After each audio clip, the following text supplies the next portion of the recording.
Namo Buddhaya, Namo Ratanataya. Good afternoon. Welcome to our Sutta study program. Yeah, I realized I had my mic off, so a couple tries with the bell there, but I'm glad to see you all online, and I think you should be able to hear me now. So, okay. So welcome. This is, well, we're just past the new moon of May, and this whole month of May, we've been celebrating the holiday of Vesak. Some of the Theravada Buddhist traditions started celebrating, or well, had their main celebration at the beginning of the month with the full moon then, and some will be having it at the end of the month with the full moon on the 31st. And for Dhammadharini, we've decided to split the difference and go with our own celebration of Vesak, actually yesterday on the new moon.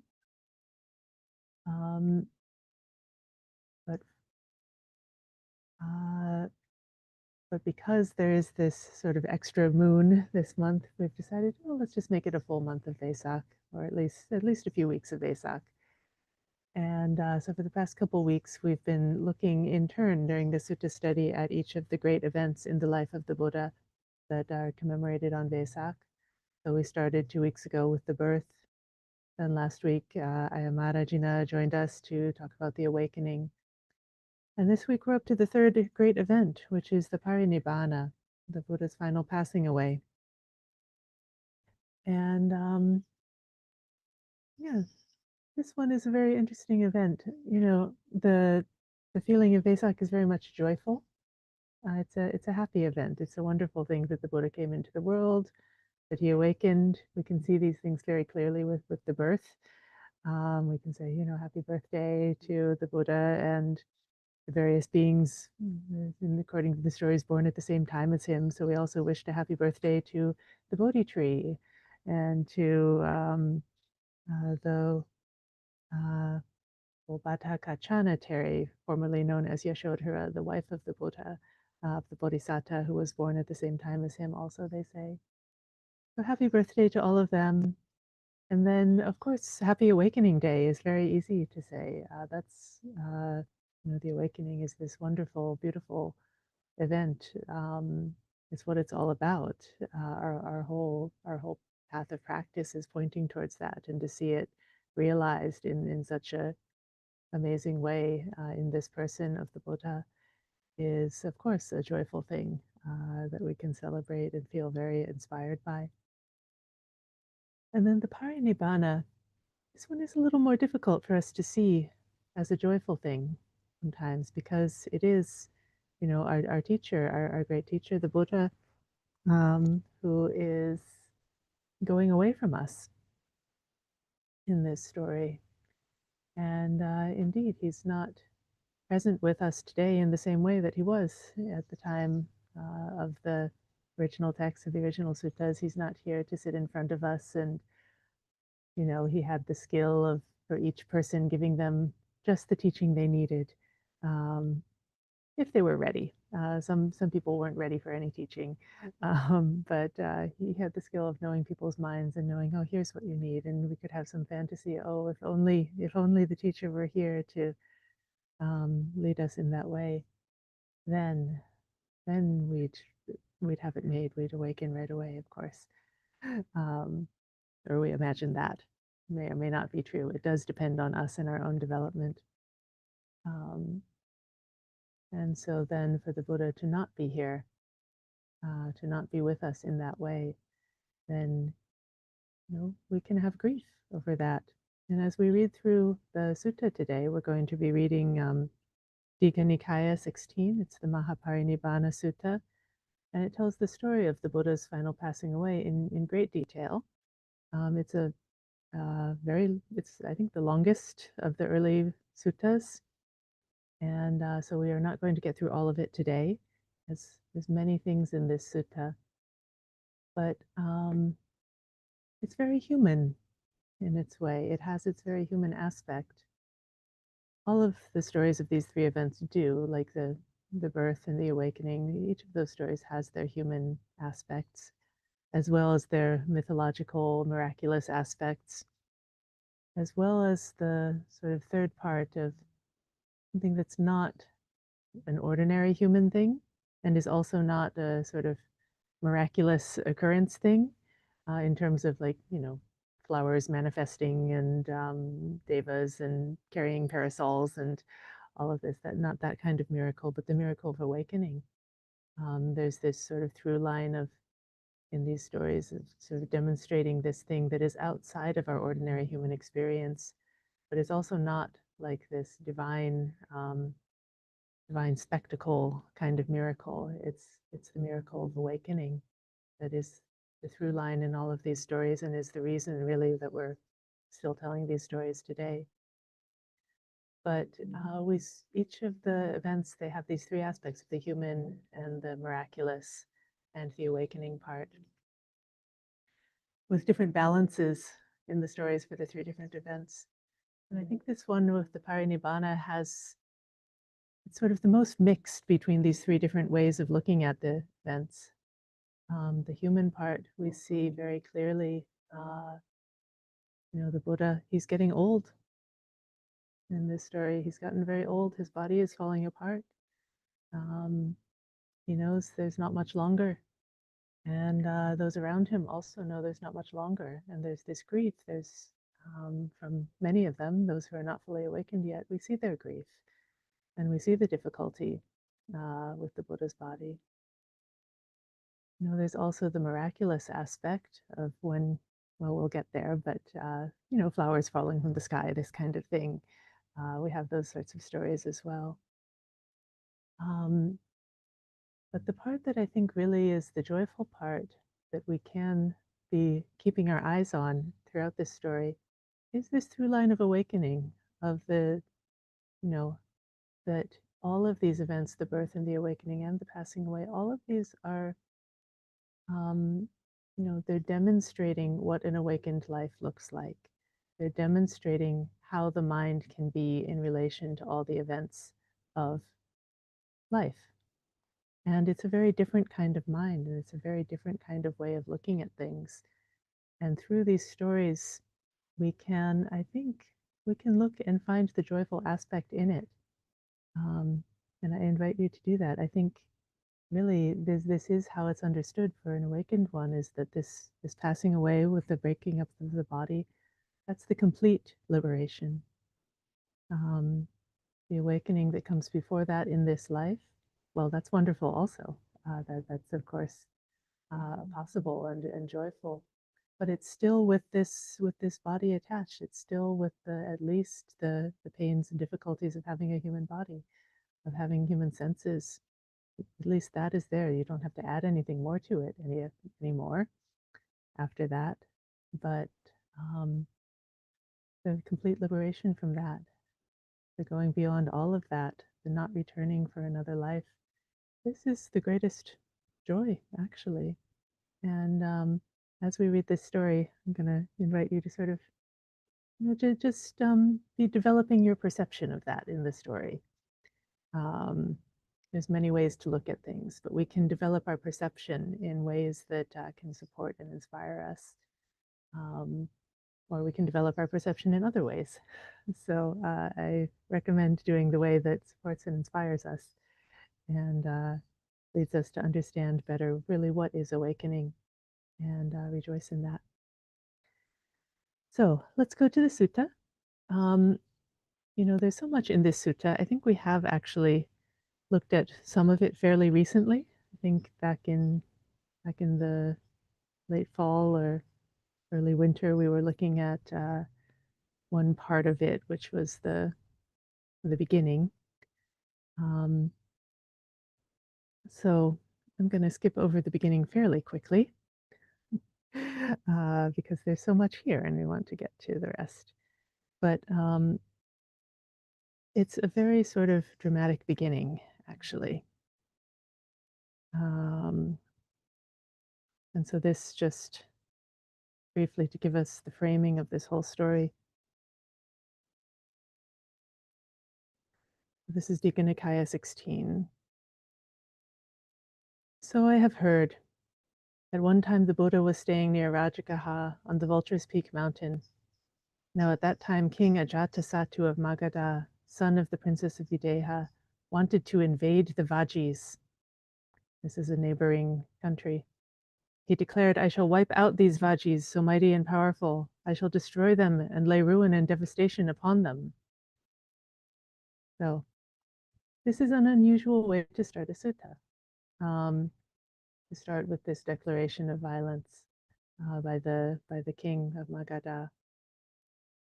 And this is the framing of this whole story, is that there is this looming war, looming battle. King Ajatasattu addressed his minister, Vasakara, and said, "Please go to the Buddha, and in my name bow with your head to his feet. Ask him if he's healthy and well, nimble, strong, and living comfortably." So even this very violent king is being respectful to the Buddha. And he says to the minister, "Then say, Sir, King Ajatasattu of Magadha, son of the Princess of Videha, wants to invade the Vajis. He says, I shall wipe out these Vajis so mighty and powerful. I shall destroy them and lay ruin and devastation upon them. Remember well how the Buddha answers and tell it to me. For realize, says one, say nothing that is not so." So, yeah, Ajatasattu has some degree of faith in the Buddha, that the Buddha can tell him something, that he's not just going to, whatever he says is going to be true. And of course, the king, he's concerned about his plan. How's it going to be?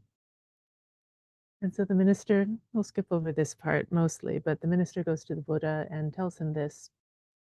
And the Buddha replies by basically saying, what are the strengths of the Vajis? What is it that makes them strong? What are the principles that prevent their decline? And so it's about their social cohesion, their traditions, their social structures, how they have that sort of solidly established and firmly established with respect for previous generations and respect for different kinds of people. And so there's these principles that are supporting them from being destroyed. And well, anyway, the minister then goes back and tells the king about it, and the king says, "Okay, well, you're right. They're very strong and cohesive, so we have to create dissension among them." But that's not the main part of this story. They can do what they want, the king and so forth.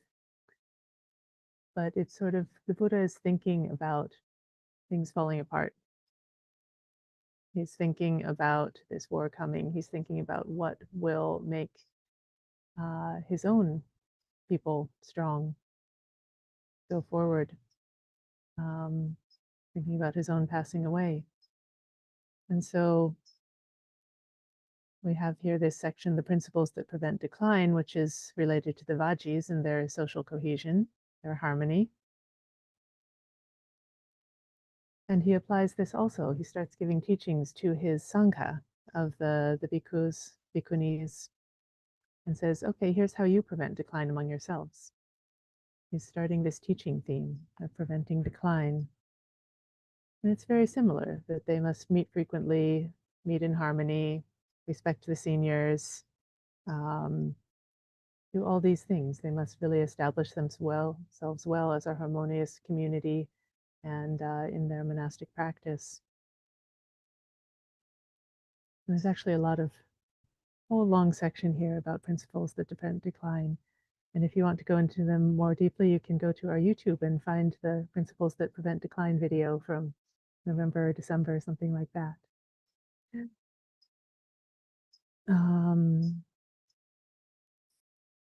So the Buddha gathers the Sangha here and tells them these principles that prevent decline.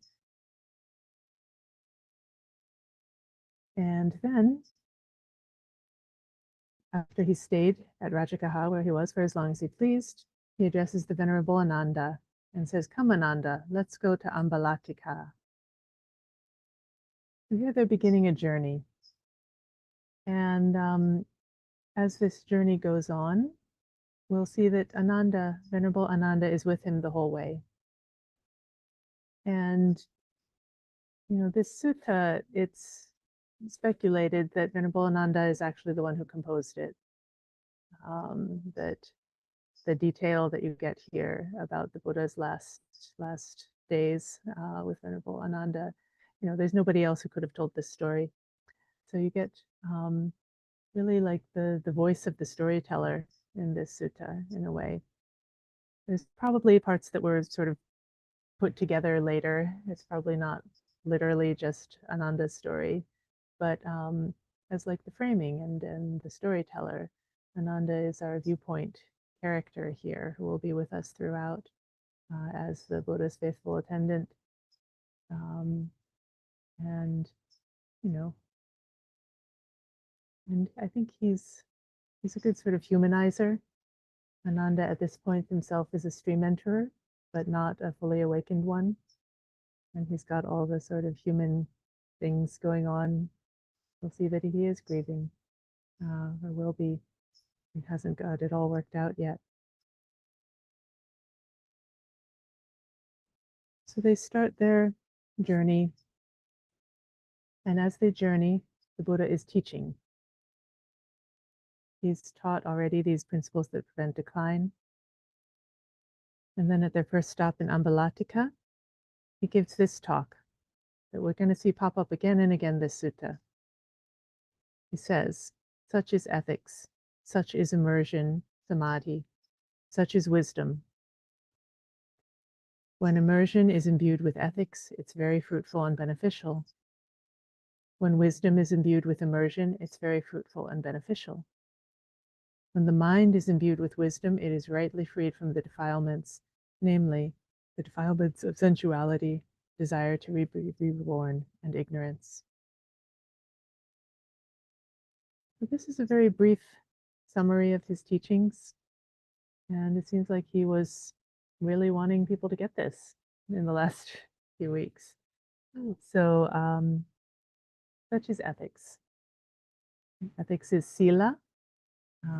Usually, there's various ways that we can look at that, but usually in terms of the precepts, whether that's 5 precepts or 8 or 10 or 227, or if we read other suttas, they have very long sections on ethics in great detail. But sila being the foundation of the path. Such is immersion, samadhi. So it's called concentration, serenity, usually defined in terms of the 4 jhanas, these peaceful states of mind that can arise when the hindrances in our minds fall away, when the awakening factors are strong. Then can go into the jhanas, which are, they're practices of purification of mind, of serenity of mind that give clarity. And wisdom then is the wisdom of understanding. And we'll see more in this sutta of what are we to understand. But he's giving here the overview of how it's all connected. So when immersion, samadhi, is imbued with ethics, it's very fruitful and beneficial. So that means you can't just sort of sit down and meditate if you have not been practicing virtuously in your life. Otherwise, you won't have the same benefit, because the mind will be distracted. It will be thinking about, all the things you may be doing with your life. There will be remorse, there will be turmoil and agitation. And that samadhi is not going to have the same effect. Even if you can have some degree of calm in the mind, it will not be as deep as if you had been practicing with ethics beforehand. And then wisdom. When wisdom is imbued with immersion, samadhi, it's very fruitful and beneficial. So, we can have some kind of wisdom just by reading or studying or thinking in an intellectual way about things, we can look around and say, oh yes, indeed, things are impermanent. I can see that, right? You're right, things are changing all the time. We can see that in some level. But the level of through wisdom of seeing like the arising and passing away of things, of really getting that everything, getting it on a deep level, not just a thinking about it level, to have that kind of wisdom. The mind needs to be purified and clarified first. And this is the function of samadhi, is that it puts the mind in a state where it can look around and see something very completely, obvious that things are changing. But it can like get it on a different level if the mind has been calmed and steadied beforehand, made clear, made able to see more directly through samadhi. So our wisdom really goes much deeper if it's first imbued with samadhi, with immersion. And then when the mind is imbued with wisdom, wisdom is what frees it. It is rightly freed from the defilements. It's freed from sensuality, from the desire to be reborn, and from ignorance and delusion. So this wisdom, that's what really cuts through. But the wisdom is depending upon the concentration, and it's depending on the virtue, the ethical behavior. And this is a very concise encapsulation of the path from beginning to end. And I want to pause here. Are there any questions or comments about this brief talk here, or about the story so far?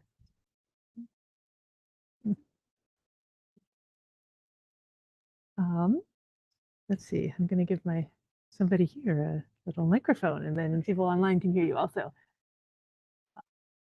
Oh, I just asked very quickly, is this normally the order that it's followed in?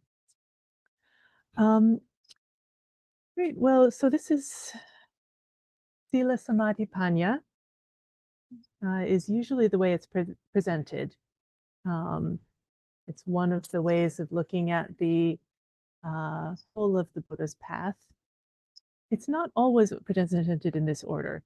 When we put it in that framing of the three, then it's always Sila Samadhi Panya.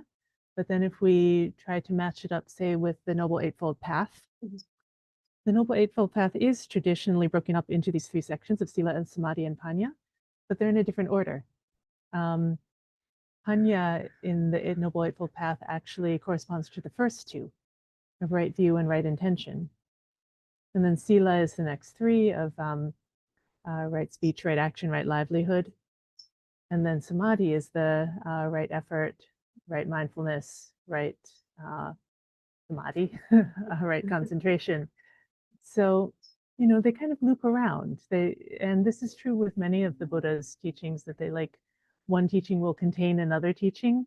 They're kind of like, it's never just linear. Yeah, they're not all separate. Yeah, it's like you can sort of separate it out. This is like the developing your perception thing, right? You can look at one aspect of it at a time and like develop that and pay attention to that. But when you do that, you're going to find out the ways that it's connected to all the other things. And so, yeah, so it all goes around, it loops around. You have to have some degree of wisdom to even want to be ethical. And then everything follows on from that. If you're ethical, then you'll see the benefits of that. You'll naturally become more calm, and you'll wish for more of that. And through that, you'll understand that process, right? If you've seen for yourself the process of like ethical behavior leading to greater calm and serenity, then that will bring you more wisdom because you'll understand for yourself. And so it loops around and loops around and loops around. And you can look at it from whatever angle. But typically this, in terms of our practice, well, the starting point is faith, confidence, inspiration. You have to have some reason to start. And that reason to start is probably related to wisdom. But just, it's like that initial inspiration. And then in terms of like, what do you actually do? Usually the first thing is you start with your ethical behavior.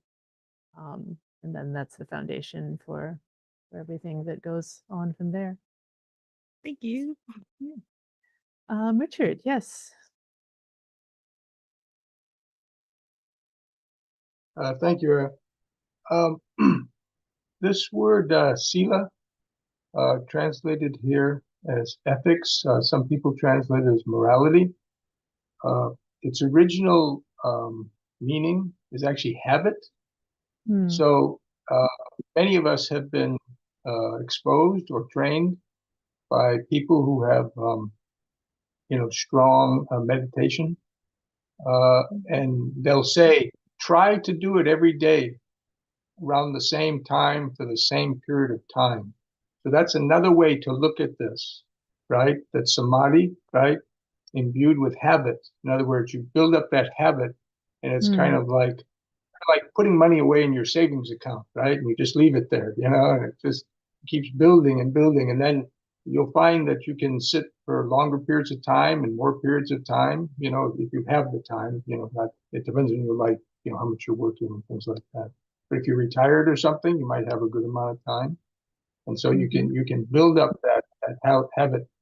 And also this word sila, in the Pali, there's also the words susila and dusila. They're not frequent, but they are there. So susila would mean, good ethics, good morality, good habit. And dusila means bad ethics, bad morality, right? Bad habits. So like that. So anyways, I just thought I'd, throw that in there. And then the other thing too about sila, samadhi, and panya, when sorry, I'm getting old. The nun is talking to Vishaka. You know who I mean. Dhammadina, Venerable Dhammadina. Dhammadina, yes. When Dhammadina is talking, Vishaka asks a specific question, so she answers him in that frame. But if you actually look at the pattern of the development from mundane right understanding, that's like panna. Panna can also be understanding, right? It's also translated as wisdom. They're kind of synonymous, the two words. I prefer understanding, but and then as you go up the chain, and so the next first level is the metta follower, right? So they give dana. So dana is also a good type of sila, right? Caring for others, right? Like that. And then the next level is to take on the precepts with the confidence follower. Again, more sila like that. And then the dharma follower is, Buddha says in the sutra that listening to the dharma is a form of concentration, right? Yeah. So you begin to develop your concentration, and then you have the breakthrough to sotapan. That's wisdom or understanding again, and that lights up right view and, like you said, right intention. Okay, but then you go morality again, right? And that takes you through right livelihood. And if you look at the structure, you keep seeing this pattern, and finally you get to the two supramundane path factors beyond the first 8, and the last one ends again with understanding, panya, wisdom. Okay, like that. So it's actually, but when she was being asked the question, it was just, if you look carefully at it, you'll see she's being asked just a particular thing about this part. And that's why it's a little confusing. Well, why does wisdom come first? But then later they tell you in the, well, no, actually wisdom is last, right? But it's because of this circular pattern of building and building and building, like that. Anyways, that's just my view, but thank you very much for listening. Yeah, thank you very much. And thank you for bringing up the point about sila meaning habit. or conduct. So yeah, that's a good reminder for us, a good way to think about it. It's just like it's just what you do, but it's the way to act that is helpful, susila, as opposed to unhelpful. So yeah, that's good. And yes, also thank you for bringing up dana. So one way that the Buddha's teachings sometimes get summarized is this, sila samadhi panya. But there's another way it sometimes gets summarized that's at least equally popular, which is dana sila bhavana. So dana means giving. Sila is, well, what we were just talking about, ethics or morality, virtue, or habit, conduct. And bhavana then is, well, it's listening to the teachings, it's discussing the teachings, it includes samadhi, it includes meditation practices. Anything that's, bhavana literally means development. So development of the mind, either through study and learning and memorizing, or through meditation, through purification of the mind. And so dana sila bhavana is an equally popular way to talk about the Buddha's path. And sila samadhi panya, I think we have to assume that dana is in there, right? It's part of sila, certainly. And you know, there's a way in which dana is part of panya, right? That the deepest wisdom is of letting go, of relinquishing, which you can't do without giving. You can't have giving up without giving. And so it's also, you know, again, it's just all these aspects are sort of intertwined, and they do go like in a circle, and hopefully like an upward leading circle. You kind of see the same sight again and again, but you're on a like higher level, or higher or deeper, depending how you want to look at it. But all these things coming around again and again and supporting each other at each stage. So thank you for the question. Anything else at this point? No? Okay, so this is what the Buddha wanted us to know, or one of the things, but this is a long sutta. There's a lot of things he wanted us to know. And so let's see what else. So carry on. So he's traveling now, starting from Rajagaha, which is, you know, I've been to Rajagaha. They have the Vulture's Peak mountain there, right where the Buddha and his disciples often went to meditate. You know, there's a hill, and they would be in the caves there, and they'd gather on the hillside for Dhamma talks and things. And there's also the nearby city of Rajagaha, where there was King Bimbisara, and then later on King Ajatasattu. And this is, I meant to get our map. There's somebody has mapped out where all of these places are and how the Buddha is moving. I forgot to pull it up before this class, but I guess at this point I sort of have it in my head, because it's the direction that he's going. It seems like there was a very common route, like a road or a way that people would walk. And like this past December, when we had our Bhikkhuni pilgrimage in Nepal and India, we started from Kapilavatthu, which was the Buddha's hometown, and we traveled to Vaishali, and so that's like from the northwest, kind of in like a sloping line down towards Vaishali, and then from Vaishali come over to the side to Bodh Gaya, the place of awakening, and Rajgir are kind of down here, and Nalanda is kind of down here. So the Buddha from his homeland came down like this, and then in this sutta we see him going back the other direction along this very commonly walked path. And he does not make it back to Kapilavatthu. He does not, we don't actually know where he was going. But he's going back the other direction on this very commonly walked path. And I know we were talking about this not so long ago, and Richard brought up that probably, or at least a theory, that he was going back to Savatthi, which is the place where he gave his first teaching. Well, actually, no, sorry, not the place where he gave his first teaching, but the place where he gave many, many teachings over his career. It was a major center for his teaching. And so if he goes like this, he'll get back home to Kapilavatthu. If he goes like this, kind of like, here's Kapilavatthu and here's Savatthi. And it's kind of going along this major trade route back northward, gradually, little by little. But he never explains in the sutta exactly what his intention is and where he's going and why. One theory is that he is going back to his homeland and sort of inspired by this war coming. So to think more about the war, in Magadha, which is where King Ajatasattu is, and the Vajis are the neighboring people. I think he's at this point passing actually into Vaji territory. He's headed from King Ajatasattu's territory to the Vaji territory. And the Vajis are not a kingdom. They're like a confederacy of republics.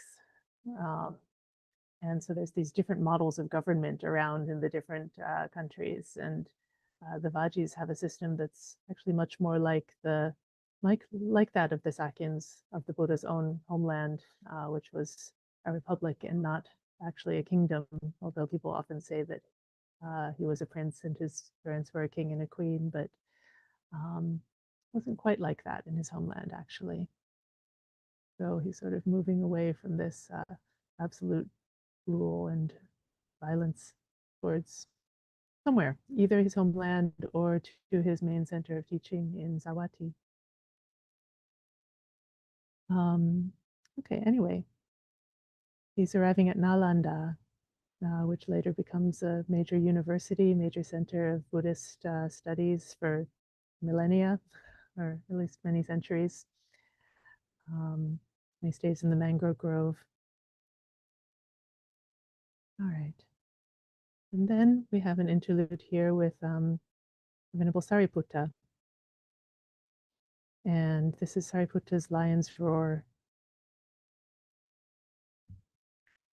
So Sariputta comes up to the Buddha, bows and sits down to him, beside him, and says, "Sir, I have such confidence in the Buddha that I believe there's no other ascetic or Brahmin, whether past, future, or present, whose direct knowledge is superior to the Buddha when it comes to awakening."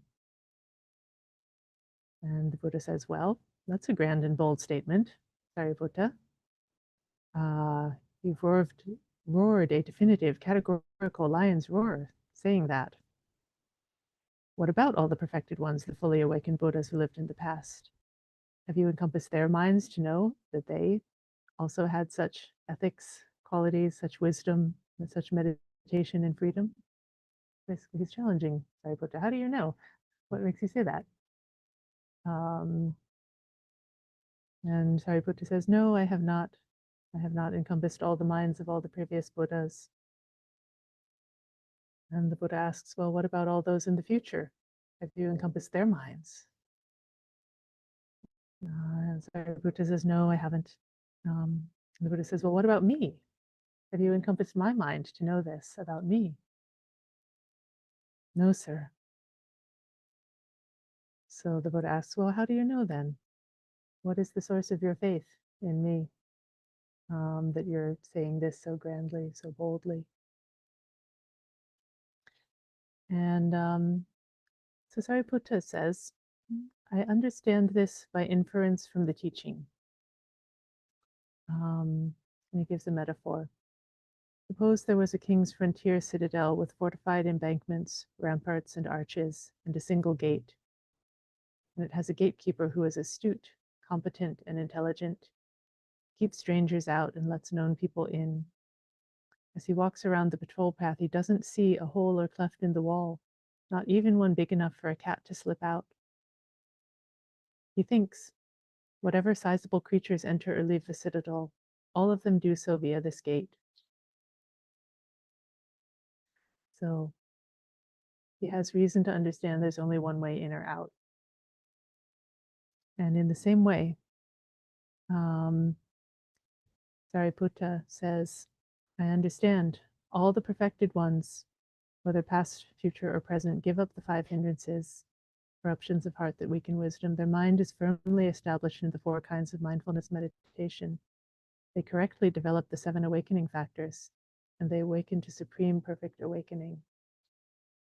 So, Sariputta, his story is that he and his friend Moggallana, they were both seeking awakening. They were wandering. They had gone forth from home, but for a long time they were traveling among other teachers. They were looking and not finding the awakening that they sought, the freedom and liberation that they sought, until they met a disciple of the Buddha. And as soon as they met him, this was the Venerable Assaji, one of the Buddha's first 5 disciples. And Venerable Assaji told them one 4-line verse.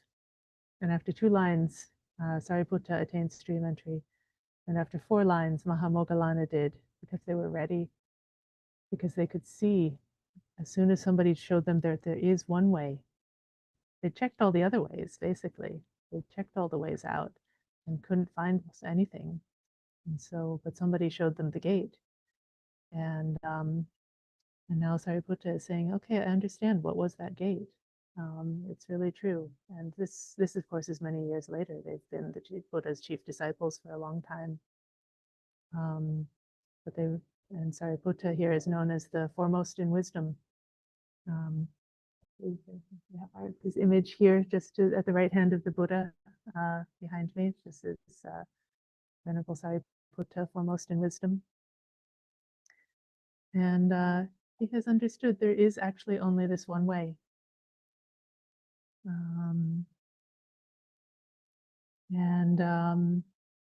It's interesting, there's nothing really more made of it here. But from other suttas, we believe this is actually the last meeting between Sariputta and the Buddha. And Sariputta is actually the one who passes away first. So he's coming for the last time to declare his faith in the Buddha, to have this meeting. And then he goes, and then he passes away. And it's a little strange, actually, that we don't see that in this particular sutta. We don't see Sariputta's passing and the Buddha's reaction to it. We have it in other suttas, and it's fairly clear that it must have been during this time period, because the Buddha is there to talk about the passing of Sariputta.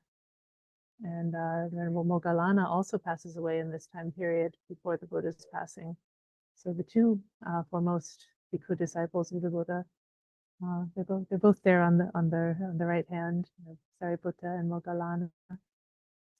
And there's another sutta that comes that says the Buddha was after their passing, after he'd heard of their passing, he was looking around the Sangha, seeing them not there, and saying, "Oh, the Sangha looks empty to me now." He doesn't say I'm grieving. He says, this is different when I look around and I see them not there. When they were here, then I had great confidence in their ability to lead and to manage things well. I didn't have to worry about anything because I knew they could take care of it. My right hand and left hand disciples. And now they're gone and it looks empty. But he also says, this is how it is. For those who are grieving, some did grieve. The Venerable Ananda did. And Buddha says, well, haven't I told you this is how it is? That everything has the tendency to fall apart. And so this detail, I think, again, this whole sutta, like we can see with the framing of the war, that things are falling apart in the social realm. If we think about the 2 great chief disciples passing away in the same time period, And then even in other sources, we have reason to believe that the passing away of the senior most of the bhikkhunis happened at this time too. Mahāpajapati Gotami, Terry, she also had her Parinibbāna around this same time. And that also doesn't appear in this sutta, but appears in other sources. So we see that, things are changing. Things are changing drastically in the world, kind of all at once in this sutta. And so I guess for me, it's encouraging to know, like, it's not just us and now that things change and seem to be changing drastically and in directions other than the one we might like. Some of us may have that sense that that's happening now, but it's not only now. These times have happened throughout history. They happen to everybody, or at least most people will have some times in their lives when it seems like everything's falling apart all at once. And so this sutta is a good example for us of how to meet that with inspiration. And so here's Sariputta saying, well, this is what you do. This is the way out. And so we can look here. He's saying, this is another description of the path. This sutta has many different descriptions of it, many different ways of looking at it. But let's look at this one. They give up the 5 hindrances. So this would be part of, part of samadhi, the calming of the mind, the corruptions of the heart that weaken wisdom. If we're full of corruptions in the mind, then we can't have wisdom. This is related to what we were talking about earlier in the Buddha's teaching. Wisdom imbued with samadhi is of great benefit. So if you don't have samadhi, if you are full of hindrances, then you also won't have wisdom. Their mind is firmly established in the 4 kinds of mindfulness meditation. And, that would be another whole teaching to get into the 4 kinds of mindfulness meditation. We have done that before and will again, I'm sure. But it's the 4 satipatthanas. They correctly develop the 7 awakening factors. So developing, again, this is part of samadhi, the calming of the mind. And then that leads to awakening, which is the wisdom. Awaken to supreme perfect awakening. So this one is not giving so much emphasis to the sila, but I think, hindrances are the things that inspire us to do unethical things. If we're filled with, sensual desire, if we're filled with anger and hatred and ill will, if we're restless and bored, if we're just sort of too lazy and tired to do anything that's helpful, if we're full of doubt about what we should do and uncertainty, these kinds of qualities of mind are also the things that come out in our behavior and in our, and so there's a way in which by developing our behavior, we clarify our minds, but also there's a way in which by developing our minds, then we, improve our behavior and make it more directed in a good direction.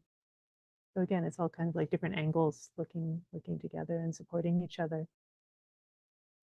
So there you go. This is the path. It's a different way of looking at it, a different way of sort of slicing and dicing the elements of the path. But this is a description of the path. I'm sorry, Sariputta here. And then we have a repetition.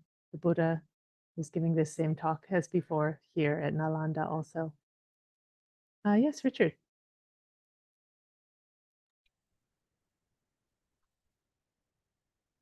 Thank you. This section here with Sariputta. So basically what he's saying is that because it's the same for all the Buddhas, there's no difference. That's why he can say that this Buddha is the highest, because they're all at this high level. They're all at this very high level. But he's also affirming that, today, after so many thousands of years, there's so many different sects of Buddhism. There's various sects of Mahayana Buddhism. There's various sects of Vajrayana Buddhism. Modern sects of secular Buddhism are, coming into vogue and everything like that. But basically what he's saying is that there's this one way that all these Buddhas became enlightened and then taught everyone to be, how to do it themselves, right? Mhm. And so it's actually a disagreement, you might say, with all these other developments that happened over time. And there's also one little thing here that's kind of missed. This next section, which is not translated, 1:17:10, etc. It's a repetition of the section above. Right. So he It's the makes his past, the lions future, and the roar present. again. Yeah, he makes his lions roar again, and Mhm. you could say, like we see in many suttas, right? Like when someone goes to invite the Buddha for a meal, he consents by his silence. So the fact that Buddha's questioned him, he answers the question, and he makes his assertion again, and the Buddha remains silent. So that means the Buddha, agreed with him. Right. He accepted what he said, like that. Yes. Anyway, I just want to point that out. Thank you very much for listening. Yeah, definitely. If the Buddha had objected to this, he would have said so. So I think we can consider that the Buddha agrees with this statement of Sariputta. And yes, it is. We can see in the Pali here, it's repeated 3 times. It's the difference is there's one paragraph for the past, one for the future, one for the present. But otherwise, it's the same description here of the path. It's the same path in the past, the future, and the present. And this is encouraging because it means that it's actually not linked just to our Buddha. So the Buddha passing away doesn't take the path with him. The path is still there, and this is an important thing for us to remember and to see throughout. And this is what the Buddha is trying to tell us, that the path is still there. This is it. Such is ethics, such is immersion, such is wisdom. Gives this talk again. We're going to see this, I think, at least 8 times in this sutta, something like that. All right. So they go through Nalanda. They go to Patali village, which is one day going to become the great city Pataliputra, the capital city of the Emperor Ashoka, about 100 years after the Buddha. So right now it's just a little village. Let's see. And here he's teaching the lay followers. So he's teaching different kinds of people, whoever he's meeting on this journey. And so he's teaching the lay followers. And now he's teaching them about ethics. He's teaching them why should we have ethical behavior. Things that you can see already in this life. An unethical person can lose great wealth because of their negligence. They get a bad reputation. Their reputation, if they enter an assembly, they have to be shy. People won't trust them. They feel lost when they die. And they're born in a place of loss, in hell, a bad destination. Whereas benefits of ethical conduct, again, the Buddha here is starting with things that they can see for themselves. An ethical person who works hard can gain great wealth as a result of diligence. In our society today, we may start to have doubts about that. We see that some people work very hard and don't actually make a lot of wealth. But I think we can see that for ourselves, when we do work in a diligent way, generally that has better results than if we don't. It has better results than negligence, even if we don't develop great wealth because of it. So this is the sort of thing that we can, I think, see for ourselves. We can understand that we'll get a good reputation, that people will trust us, will want to listen to us, that we can feel confident at the end of our lives that we're going to a good place because we've created that good place for ourselves. basically through our ethical conduct.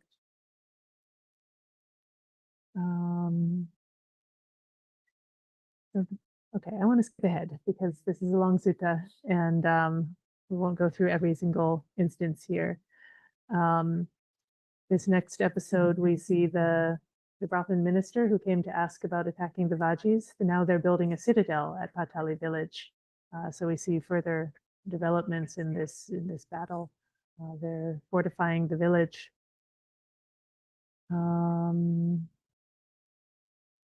But these ministers are still respecting the Buddha, offering meals. And okay, the Buddha leaves that citadel, leaves that village, crosses the river.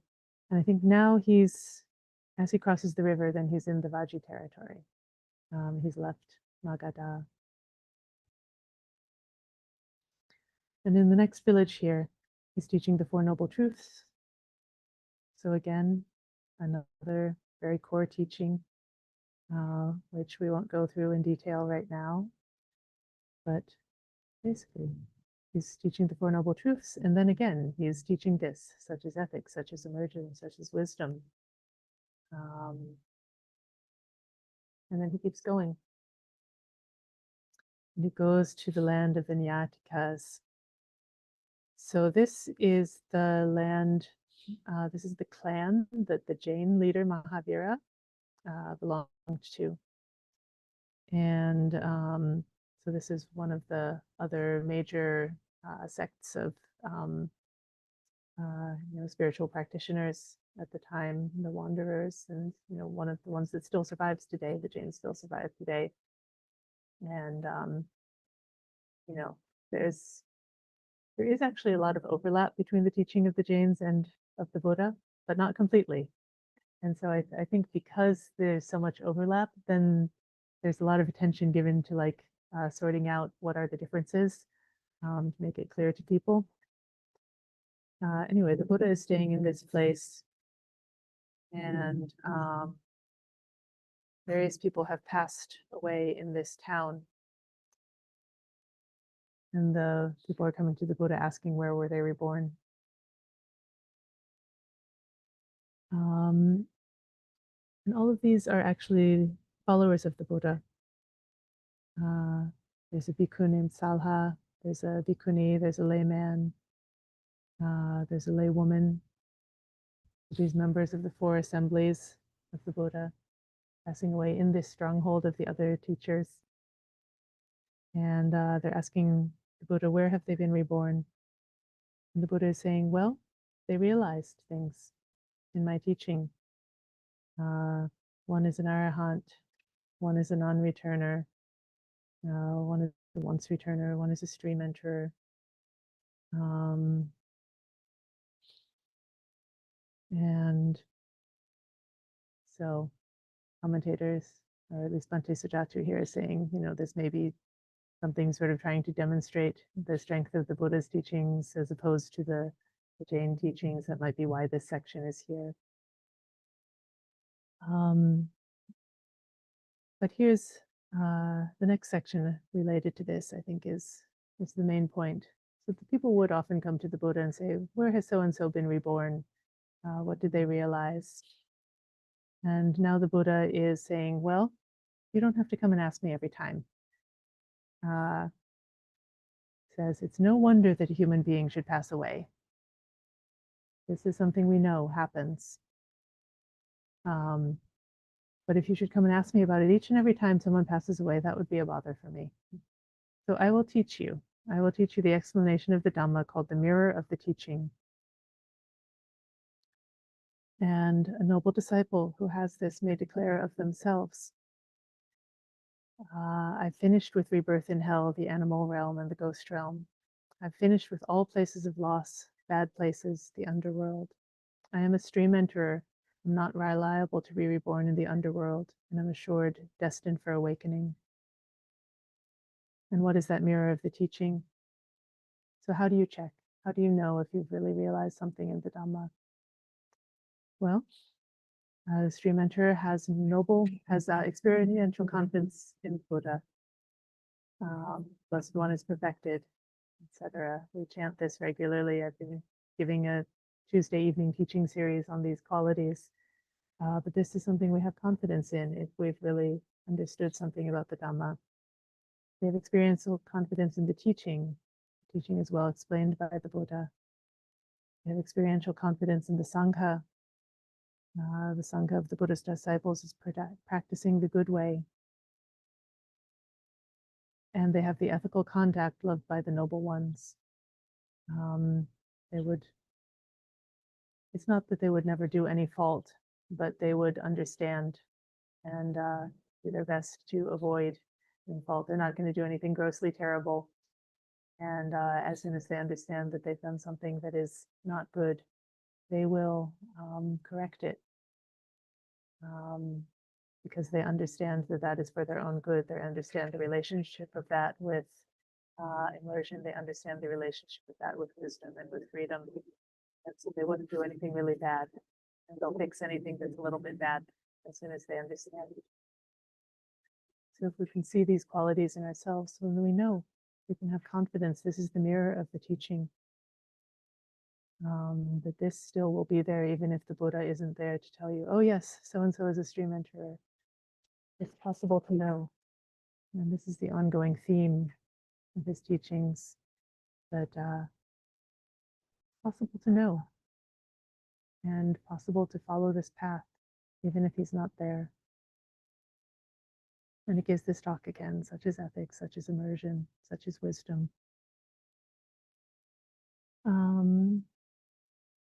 Okay, once again, I want to move on from this point. Again, he's continuing to travel, continuing to teach, continuing to meet great supporters and various kinds of people. Goes through Vesali, one of the great cities. And okay, here's the part I wanted to get to next. This is where we get into the very human and personal aspect. So they go to the village of Beluva, and the Buddha enters the rainy season there. He declares he's going to stay for the 3 months for the rainy season in this little village. And during that rainy season, the Buddha falls severely ill. He's struck by dreadful pains close to death. But he endures unbothered with mindfulness and situational awareness, mindfulness and clear comprehension. And this is an error in the translation. I found it a couple days ago, and I've written to the people about correcting this. This, I think, is some sort of copy-paste error from another sutta. But while he's sick, while he's enduring with mindfulness and situational awareness, he has the thought, it would not be suitable for me if I were to pass away without informing my supporters or taking leave of the mendicant Sangha. That would not be suitable for me just to die right here, right now. So why don't I forcefully suppress this illness, stabilize the life force, and live on? So he can see the body is having difficulties, but he has this ability through his development that he can choose to live longer for this purpose. And so his illness dies down. Soon after the Buddha had recovered from that sickness, he came out from his dwelling and sat in the shade of the porch on the seat set out. And the Venerable Ananda went up to the Buddha, bowed, sat down to one side, and said to him, "Sir, it's fantastic that the Buddha is comfortable and well, because when the Buddha was sick, my body felt like it was drugged. I was disoriented, and the teachings weren't clear to me." So, this is touching. This is Venerable Ananda. He is a stream enterer. And we've just heard, what is a stream enterer? It's one who has this experiential confidence. It's one who knows, who has the ethical conduct dear to the noble ones.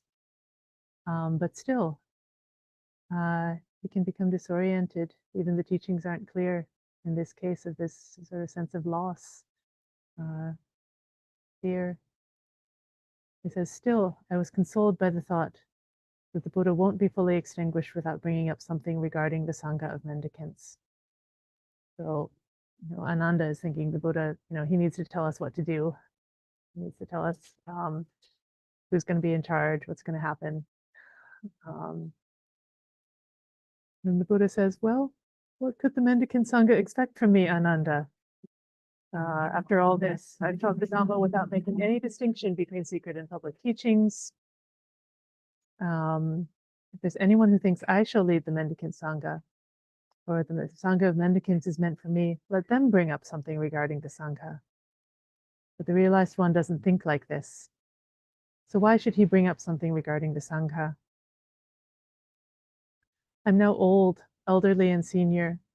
I'm advanced in years and have reached the final stage of life. I'm currently 80 years old. Just as a decrepit old cart is kept going or bound together by a rope, in the same way the realized one's body is kept going as if by a rope. Sometimes the realized one, not focusing on any signs, and with the cessation of certain feelings, enters and remains in the signless immersion of the heart. Only then does the realized one's body become more comfortable. So this is a very touching description from the Buddha. He still has this pain of the body. You can see it falling apart, like the old cart. And even though he's suppressed the illness and decided to live on a little longer, that's just like the rope holding it all together. Seeing that there's a limit to this. And he tells Ananda, live as your own island, your own refuge with no other refuge. Let the teaching be your island and your refuge with no other refuge. And this, the Buddha will say this again at the end. This isn't quite the end yet, but this is the advice. Live as your own island. Let the teaching be your island and refuge. And how? Well, it's given here as the 4 foundations of mindfulness. But that is the island, the refuge. That's how you live in that way.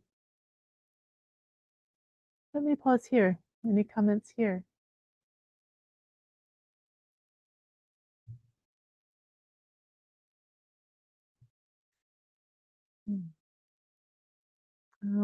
Daniel.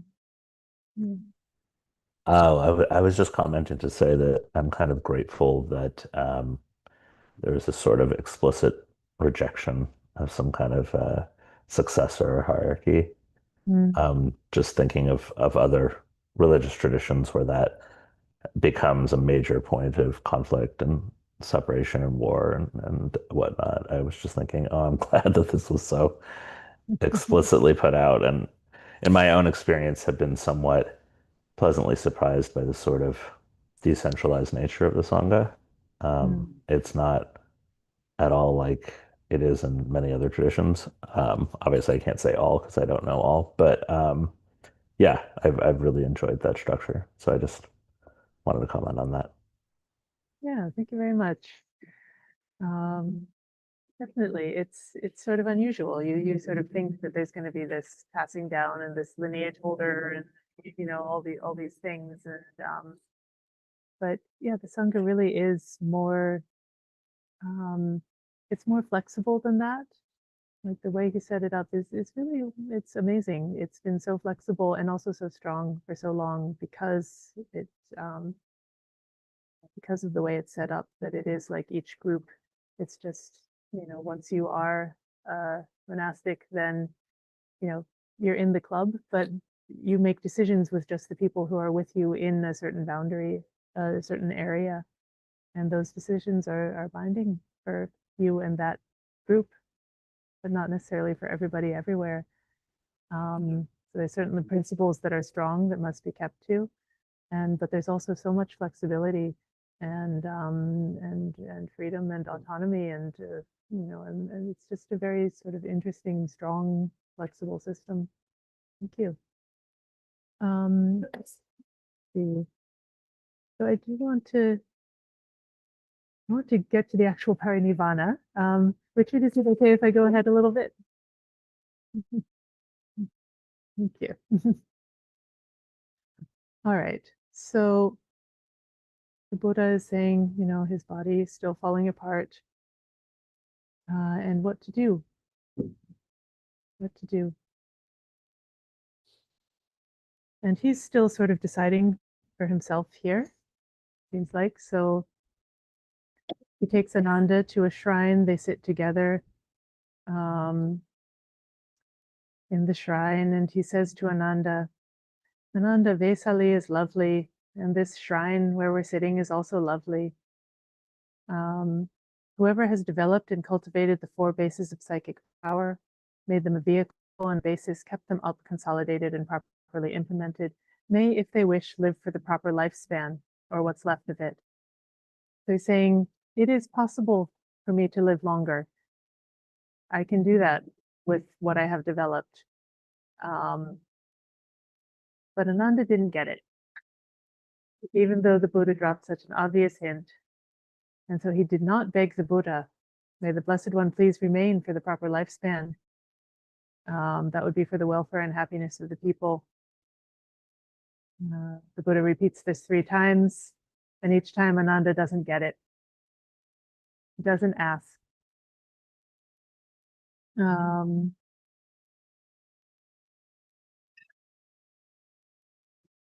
Oh, things falling apart here. The wind is really picking up. Well, anyway. So Mara comes after this. Mara comes and tells the Buddha, may the Blessed One now be fully extinguished. May the Holy One now be fully extinguished. And he reminds the Buddha of something he had said long ago, right after his awakening, that the Buddha would not be extinguished until he had well-practicing bhikkhu disciples, well-practicing bhikkhuni disciples, well-practicing lay male and lay female followers, all of them competent, educated, self-assured, learned. He gives this exact same description about the 4 different groups of people, that all of them, whether monastic or lay, and whether male or female, or whatever gender, he wanted to have all of these groups established, competent, educated, self-assured, learned, and he would not pass away until that was so. But now Mara is pointing out, well, today you do. You have those disciples. And your spiritual path is successful and prosperous, widespread, well proclaimed. So now is the time, Mara says. And in this case, the Buddha says, well, relax. The full extinguishment, the Parinibbana of the realized one will be soon. But he has fulfilled his mission. This is the point. He has fulfilled his mission in a way that it can carry on even in the midst of all of this. And so, then and there, the Buddha, mindful and aware, surrendered the life force. And this is very much like the description of his birth. It says he was born mindful and aware, and that when he was born, there was a great earthquake, awe-inspiring, hair-raising, thunder cracked the sky. Same here, same now. And Ananda comes, he runs in and says, what's up with the earthquake? How incredible, how amazing. And the Buddha explains that when the realized one, mindful and aware, surrenders the right life force, the earth shakes. Okay, and then there's a section here that Bhante Sujato says, the commentators say, is probably added later. It's a little out of place. We'll skip it for now because we only have a few minutes left.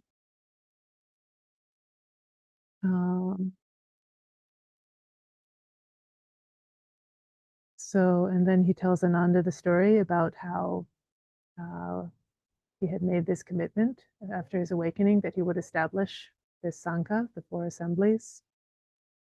And he explains Mara has just come to him again, and that he has surrendered the life force. And now Ananda gets it. He says, "Sir, may the Blessed One please remain for the proper lifespan. That would be for the welfare and happiness of the people." And the Buddha says, "Well, enough. Enough. Now is not the time to beg." And he asks Ananda. So Ananda asks 3 times. And the Buddha's reply is, "Ananda, do you have faith in the realized one's awakening?" And he says, "Yes. Yes, I do.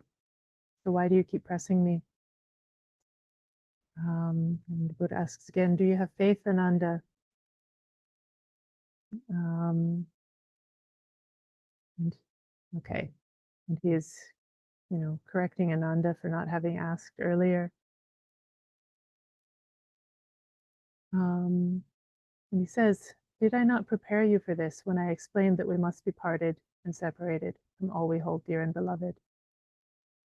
How could it possibly be so that what is born, created, conditioned, and liable to wear out should not wear out?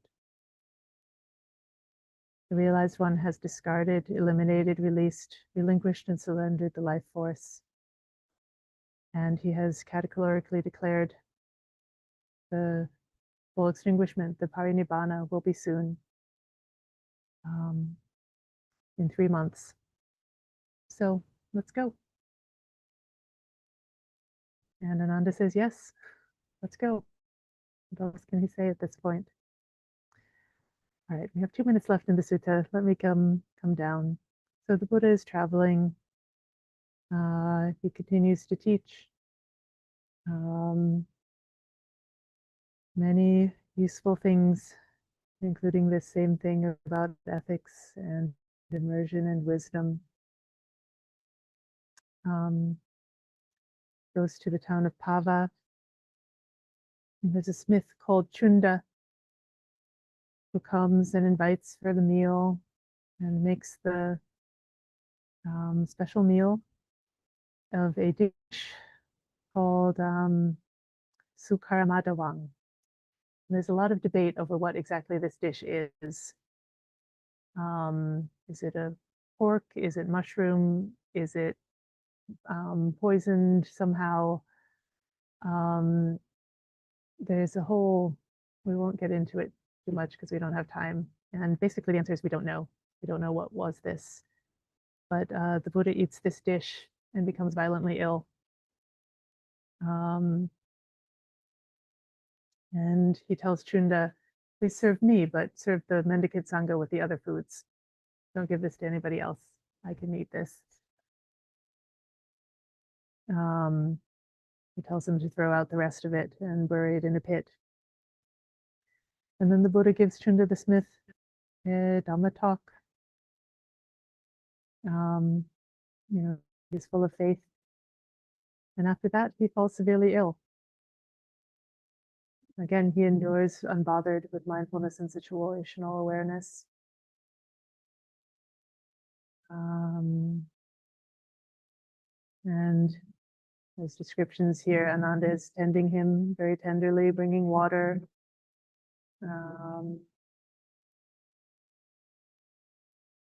And, again, many stories here.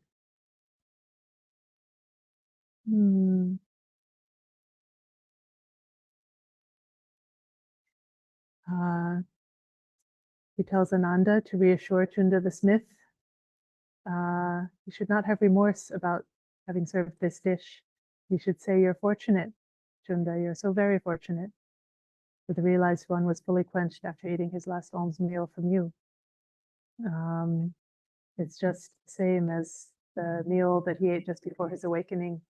Now this meal that he eats just before his passing away, it's the same in merit. More fruitful and beneficial than other things. And he lies down between 2 sal trees. The sal trees are in blossom, out of season. There are flowers falling from the sky. The devas come dancing in midair. We have this whole miraculous description of the devas and the trees and the flowers honoring the Buddha. And here he gives the very human thing. He says, this is not the full extent of how to honor and respect and venerate the Buddha. You practice in line with the teaching. That's how you honor the Buddha. Ananda, you should train like this. We shall practice in line with the teaching, practicing properly, living in line with the teaching. And again, it goes on. Different people, deities come to visit. The Buddha gives some final instructions. Ananda still has some questions. There's a final disciple who comes and has heard the Buddha's about to pass away and begs to be given a chance to ask his question. Ananda is grieving. He steps out for a while, he's crying. The Buddha sends for him and he comes back. And the Buddha says, enough, Ananda, do not grieve, do not lament. Again, did I not prepare you for this? How could it possibly be that what is born and liable to wear out should not wear out? And he encourages Ananda. For a long time, Ananda, you've treated the realized one with deeds of body, speech, and mind that are loving, beneficial, pleasant, undivided, and limitless. You've done good deeds, Ananda. Devote yourself to meditation, and you will soon be free of defilements. So he's very touching.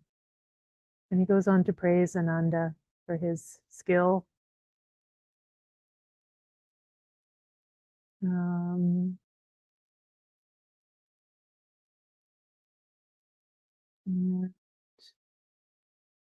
Here we go. We'll just get to the very end here. The Buddha's last words. This is just after he's taken his final disciple, Subhata, who came and really wanted to ask his question. And the Buddha agreed even then on his deathbed. And then he says, Ananda, some of you might think the teacher's dispensation has passed. Now we have no teacher. But you should not see it like this. The teaching and training that I have taught and pointed out for you shall be your teacher after my passing. He gives some further last instructions. He asks if anyone has any final questions. Last chance. Going once, going twice, going 3 times. And no one has a question. All of his disciples there are fully satisfied. They're confident. They know. And the Buddha says to the mendicants, come now, I say to you all, conditions fall apart. Persist with diligence. And these were the realized one's last words. So let's end there. This is a good place to end. I'm sorry it's such a long sutta. There's so much richness in it. I'd like to go into many of these things more. Anyone needs to go, they're of course welcome to do so, but I do want to give a couple minutes in case there are questions or comments about any of this that we've gone through sort of quickly at the end here. Anything to share, anything to reflect on.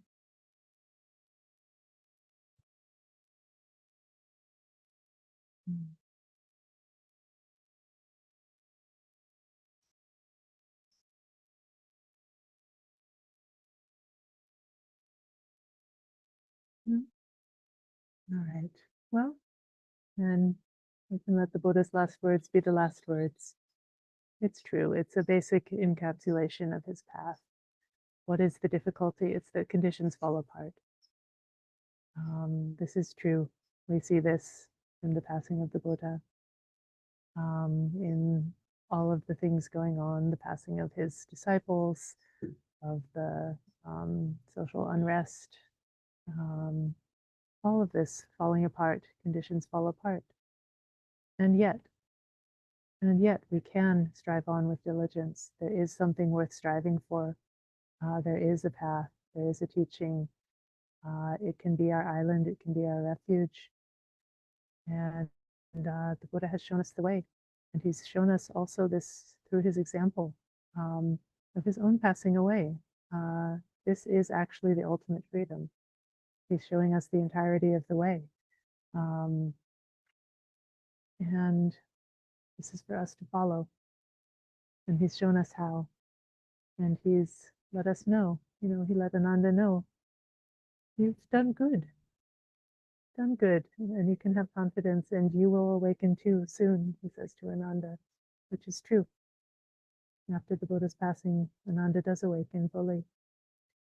And this is our hope and our confidence and our faith that if we follow this path, we too can realize this with great gratitude and respect and reverence for the Buddha. Our realization of this is the greatest reverence and respect and honor. So may it be so for all of us. So let's close by paying our respects to the Buddha, Dhamma, and Sangha.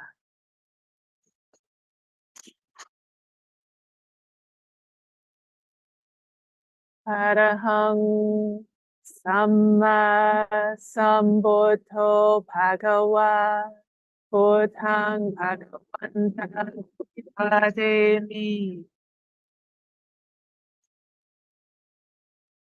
Suwakato Bhagavata Dhammo Dhammang Namasami Supatipanno Bhagavato Sāvaka Sangho Sanghang Namami.